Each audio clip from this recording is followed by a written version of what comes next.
Hello and welcome to Senior Solutions, where we bring you topics affecting seniors and their families. I'm your host, Mindy Felinton.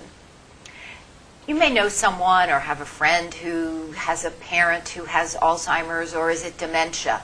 There's so much confusion in the public arena about what is dementia, what is Alzheimer's, how do we treat it, what's the best place to have someone live who's dealing with those issues. Well, my guest today is Linda Ryan, and she's the Director of Marketing at Arden Courts in Kensington, and it's a memory care assisted living.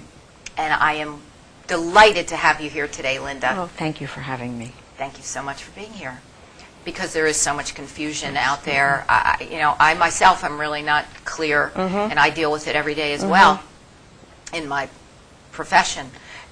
Tell us, how do you define dementia, and then let's talk about Alzheimer's, and then obviously we'll segue into what one needs to look at, what's a great situation to have someone look at for living options, etc. Okay, well, first of all, dementia is a non-medical term for a group of symptoms. For example? For example, memory loss. You might ask me what day it is. And I'm going to say, I like that ring that you're wearing, Mindy, because I'm deflecting, because I don't know the answer. Disorientation to time and place. This is somebody who wakes up 4 a.m., gets ready to go to work. They're going to go to Manhattan, where their job is. They're 85 years old, and they're in Washington, D.C. They might have language impairment. Language impairment, for example, a person might say, give me that thing that I read. You know, that thing that I read, that I like to read in the morning. Because they're searching for that word for the newspaper. And then there's also the poor judgment. I'll give you an example. I went to visit a lady in her house. She had no idea who I was. And she comes to the front door and can't figure out how to work the keys. Okay. So what does she do? She problem solves. So she goes to the back of the house, goes outside in the yard, comes through the garage, and then this 85-year-old lady hoists up the garage door. God bless her. Yes. And did I tell you it was January? And she's in her bare feet. Oh, my.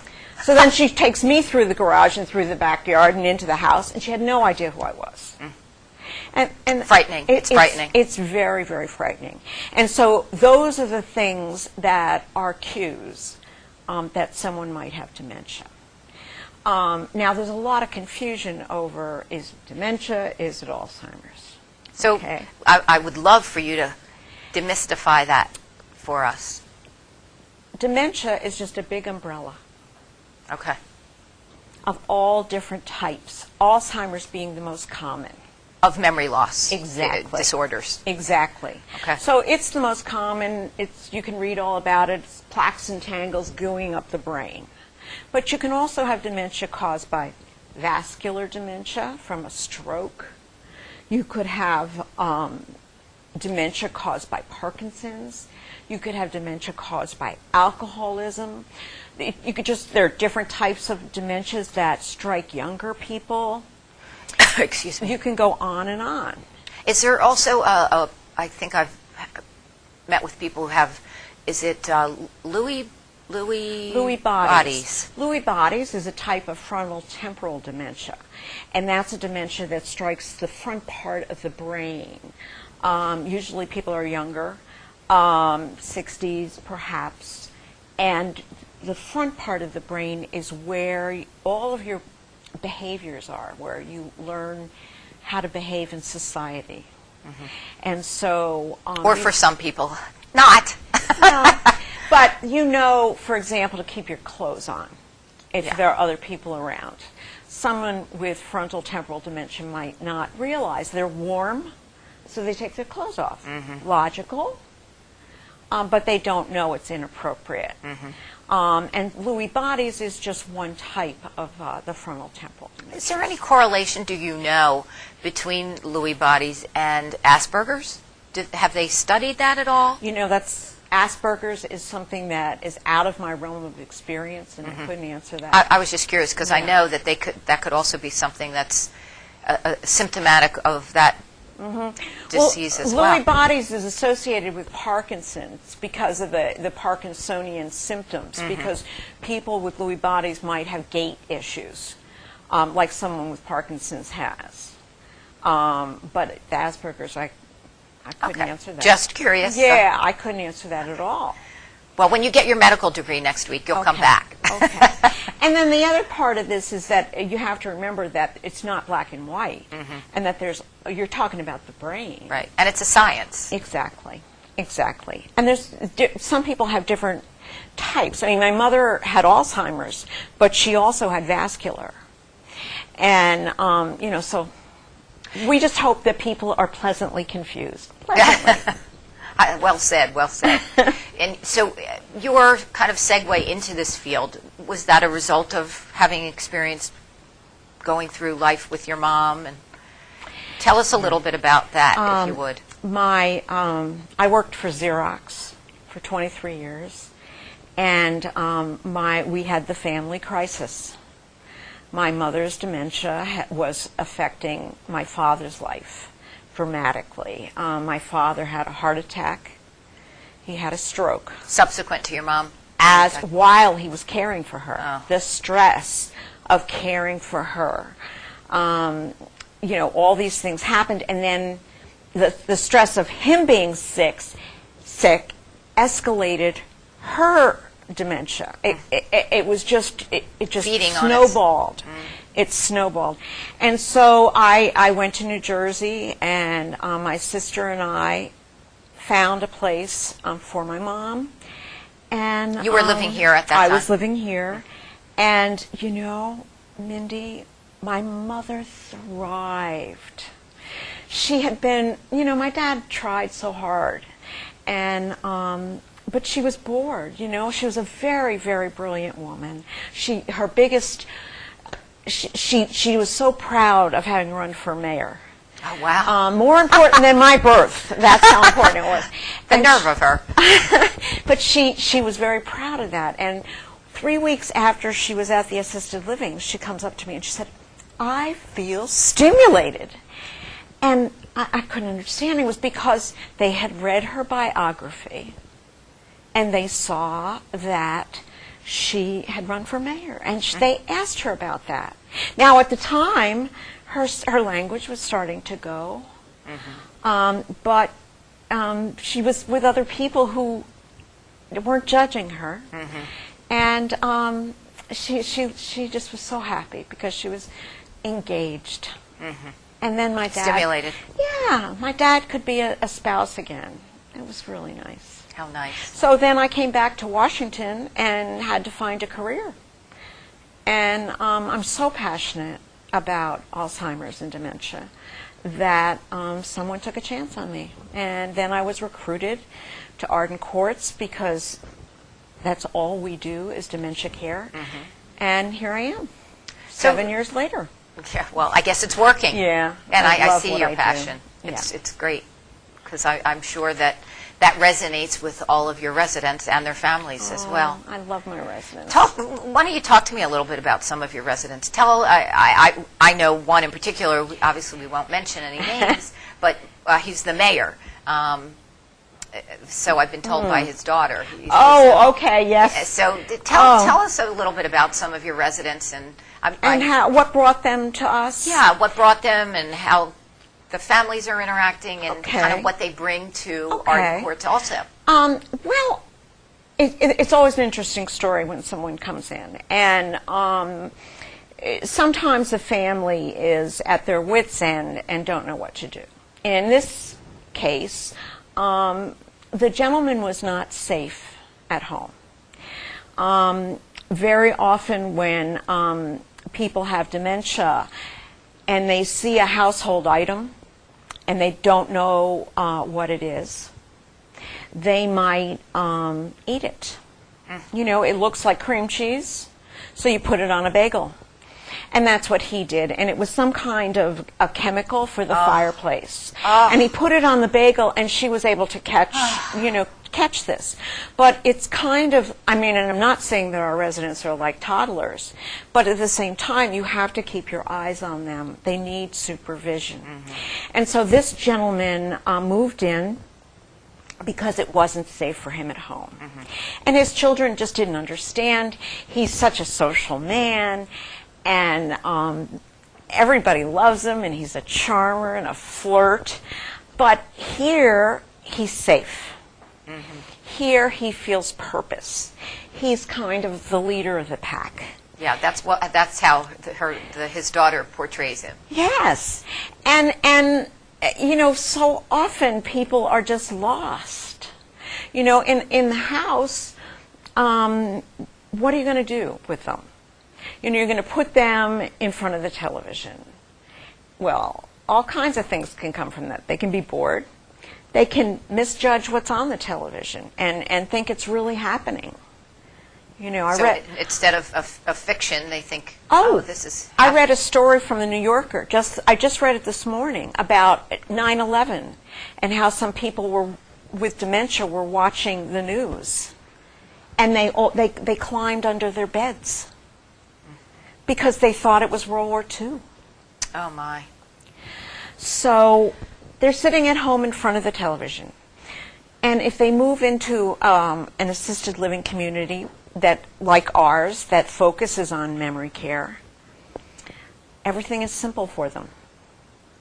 The building is designed to four small wings so that they can walk and walk and walk. At home, someone is saying, no, you can't go outside, it's not safe. No. But in an Arden Courts environment, the mayor can push the door open just like he would in his backyard. And we've got a quarter of a mile around the building. And by the time he finishes his walk, he doesn't know where he's gone or where he's been. It doesn't matter because we know he's there and he's safe. Right. And then we have programming.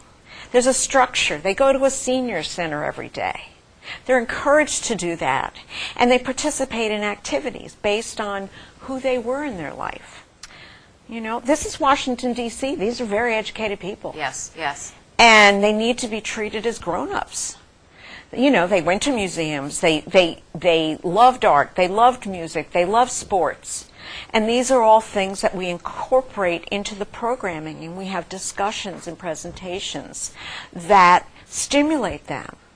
But they're successful, and they're not going to fail. And it's a really beautiful thing to watch. Yeah. Well, I can see the passion in your face. Yeah. You just light up when you talk about your residents and what you do.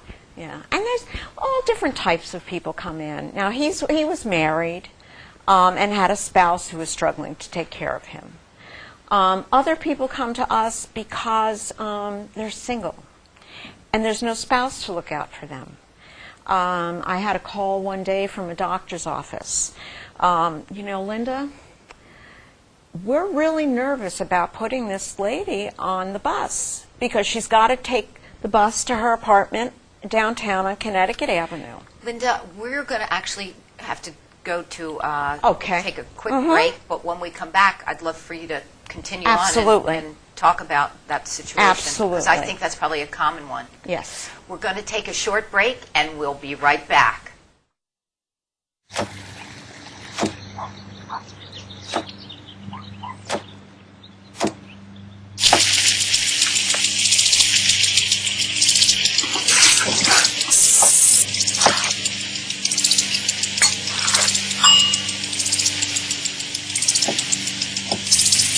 Clean kitchen surfaces, utensils, and hands with soapy water. 1 in 6 Americans will get sick from food poisoning this year. Keep your family safer. Check your steps at foodsafety.gov. Welcome back to Senior Solutions, where we bring you topics affecting seniors and their families. I'm your host, Mindy Felinton, and I'm joined today by Linda Ryan, who's the Director of Marketing at Arden Courts in Kensington, which is a memory care assisted living facility. Welcome back, Linda. Thank you. When we went to break, you were talking about call that you had gotten from the doctor's office? Yes, because sometimes people just aren't safe.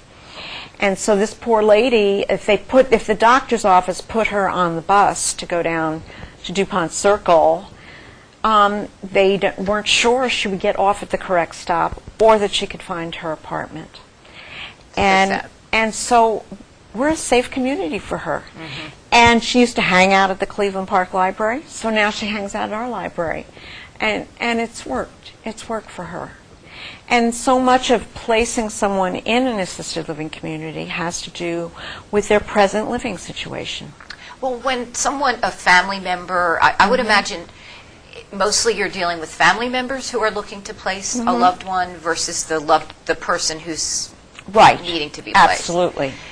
What are the things that they need to look at or consider in selecting an assisted living, and particularly the differences between a place like Arden Courts in Kensington that's specific to memory care versus a traditional, just a basic assisted living? That's a good question, because a lot of people think that, well, Mom doesn't need memory care. You know, she's still high functioning. And the regular assisted living offers housing, meals, activities, a safe place for someone to live, and assistance with their medicine. That's what assisted living does. Well, in a regular assisted living community, if someone were to move in there who has dementia, what would happen is they would get lost. They would be looking for the dining room, and people with dementia will very easily forget where they were going. And they can't find their way back, and that causes anxiety. And then they will sit in the dining room with a partner who doesn't have dementia, and they will ask the same question over and over, and that person will get upset, and they'll feel alienated. They'll go to programming, to the activities, and they'll fail. All these things will happen, and that person will fail. That's not what you want for your mom. Right. In an Arden Courts, they have a safe place to live, they get food, they have programming, but all of it is designed specifically for people with dementia. So people that move into an Arden Courts who have had, for example, a private duty at home, sitting with them, keeping them supervised, come into Arden Courts and they feel independent because there's no one saying, you can't go out that door. Because all they have to do is push the door open and go outside. They don't have to worry about a code. No. It just all flows. Then it's suggested that they go to activities because people with dementia cannot self-initiate. They can't say, well, I want to do this at 2 o'clock. They can't do that. But if you say, come with me, I can just see you doing that too. Absolutely, absolutely. And that way, they'll participate in the program. We'll take them places. I mean, yesterday we had a resident who went to the Japanese embassy. That was her heritage. Wow. She met the cultural attaché. They had a Japanese lunch. Why shouldn't she enjoy those kinds of things? How beautiful. It was. So we just have to celebrate where they are today and not compare them with who they were a month ago, a year ago, 6 years ago. And not to be judgmental. Absolutely. Because when they move in, being with other people like them, they're not stressed. You know, everybody has an issue. They're not going to get upset if you ask them. Well, that's the real world. Well, kind of. Yeah. But no one's going to get mad at them for asking the same thing over and over again. It's not going to happen. Right, right. So it's a healthier environment for them. It's a very healthy. Healthier and safer. It's safer. It's a lot of fun. Well, it sounds like it. Now, the activities that you offer and the different programs that you're offering to your residents, talk a little bit about how they differ from the types of activities that may be at a traditional assisted living that is not specific for memory care. Well, for our programming director will actually do cognitive screenings of every person when they move in, and that way we'll know what level challenges to offer that person so that they feel successful. We don't want them to fail. We're going to do activities that will stimulate the brain. There's a lot of memory games, that kind of thing. And then there's artwork. There's a lot of peace and serenity that comes for our residents. If they get agitated because things aren't going their way, sit them down at a canvas and they'll be very happy. The idea is to celebrate their life before and then offer things gradually. For example, cooking. There'll be a cooking activity. Well, you know, my mom could not read the recipe anymore, but she cut those apples up for the pie, you know, and she felt like she was participating in that baking of the pie. Nice. And that's what we do. And that's what we do. So we want them to be successful. How rewarding. It is. Again, I keep saying that, but it's just got to be. It is. It Now, is. when someone's looking at placing their loved one in an assisted living for memory care, what are some of the things that you would suggest that they look for? Let's say they're obviously not within our area. Okay. Or what tips would you well, give people? I would, bottom line, safety would have to be the number one priority, because people with dementia, 60% of people, that's what the Alzheimer's Association says, will wander. So it has to be a safe environment. That's absolutely essential. And by safe environment, I don't mean alarms going off. You know, it needs to be so that they can't get lost. They can't go out. I mean, I get calls from the police that someone has walked out of an assisted living community. They don't realize, you know, but they get out there and then they don't know what to do. Right. That would be my first recommendation. Then I would. So wait, I want to just stop Right. you for. So what they want to look for is the ability for their parent, family member to have access to the outside world, Right. without having to go through any bells and whistles to get out there. But then Exactly. once out there, that there is a confined area in which Exactly. they're restricted and can't get themselves out of that particular area. Exactly. So safety has to be the first. And then I would suggest that I really encourage it to be dementia specific, because our caregivers are trained in dementia. What types of training do they have that differentiates them from the average person working in assisted living? Well, they get the state required 8 hours of dementia training, and then we have monthly training, and then we have very specific training when we get residents with different types of dementia.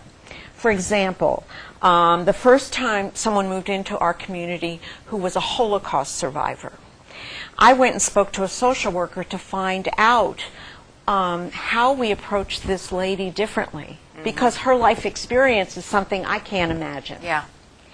And that was what we had to learn, and then we trained the staff on how to approach her. Interesting. And what the behavior might be. People with different types of dementia, sometimes not all dementia comes with memory loss. Some people will have the behavior issues and still have memory. So you can't approach them the same way. So in addition to the regular training that the state requires, we go way above that, depending on who moved in. I had a lady move in yesterday who has macular degeneration. We had to talk to the staff about that. I had to learn about that and talk to the staff about, you know, what this lady's limitations are. Sure.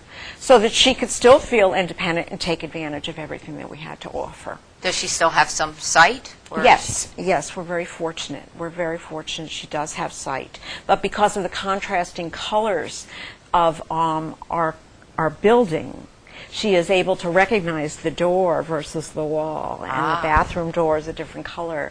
So those details and the contrast with the tablecloth and the plate, everything is thought out very, very carefully. Yeah, sounds like it. Yeah, so those kinds of things are very important. And when someone lives in a regular assisted living, not everybody gets the dementia training. Sometimes, you know, somebody calls out sick and they send somebody up from the regular assisted living, and they're going to yell at someone when they say, I want a cookie, and they just ate a cookie, and they're not going to remember that they had a cookie. And, our residents are grown-ups. They should be treated as grown-ups. Somebody shouldn't be saying, no, you can't have a cookie. It's ridiculous. Yeah. So it's very specific, and having people who know how to approach lets a person feel like a grown-up. Sure. Makes all the world of difference. Yeah. And so going back to some of the other things that you might suggest. Okay. What else? Then programming, of course. You want to make sure that there's as much scheduled programming as possible and that people are encouraged to go. If somebody shows you a calendar and says, this is going on at 2 and this is going on at 3, don't believe them. Because that person is we've gone and done assessments at a regular assisted living, and the person is sitting in the dark because they don't know what to do next. So as you were saying earlier, they have to be invited. Right. Come on, let's go to the program. Exactly. Yes. So that structure of the building and the safety of the building, the programming, and the training of the staff, because the care is so essential. And then, of course, medical supervision. I mean, we have a medical director. We have a director of nursing. We have nurses. Our caregivers are trained on what to look for. These are all things that I kind of take for granted, but I think not all places have that to offer. Okay. Well, that's good to know. The medical director, are they just there for kind of ongoing care, or if someone has particular medical needs, do they go to their regular physician? How does that work? Well, when someone moves in, they have a choice of using our physician, who's the medical director, or their own. We encourage people to use Dr. Goswami because she comes in, or the partner in her practice, Dr. Lachatina, comes in every week for several hours. So they really get to know the residents. And go to the residents. The person's not going through the trauma of sitting in a waiting area and you're trying to entertain them. Oh, yeah. I didn't even think about that. Yeah, exactly. And this way, it's so much easier on the family. Yes. Yeah. Oh, yeah. Yeah. And the resident. Right. And then we can bring in all the lab work, all the x-rays, mobile dentist, all of these things. I was thinking about the dentist. Oh, it's wonderful. Yeah, you bring in this big Winnebago, and they open the door, and you're in a dental office. It's a whole new world. It's a whole new world. The good, the bad, and the ugly. Right. Right.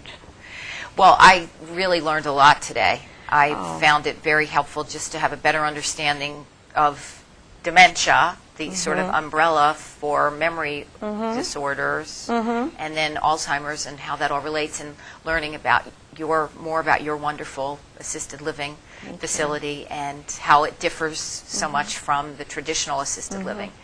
And if someone wants to get in touch with you, Linda, how can they do that? They can call me, 301-493-7881. They can look at our website, www.arden-courts.com, or they can email me at linda.ryan@arden-courts.com. All right, wonderful. And thank you again for being here today. Oh, it's my pleasure. It's my favorite thing to talk about. I know that. And if you have any topic ideas that you would like to see on Senior Solutions or would like to get a hold of me, please feel free to email me at seniorsolutionsTV@gmail.com. Otherwise, we'll see you next time.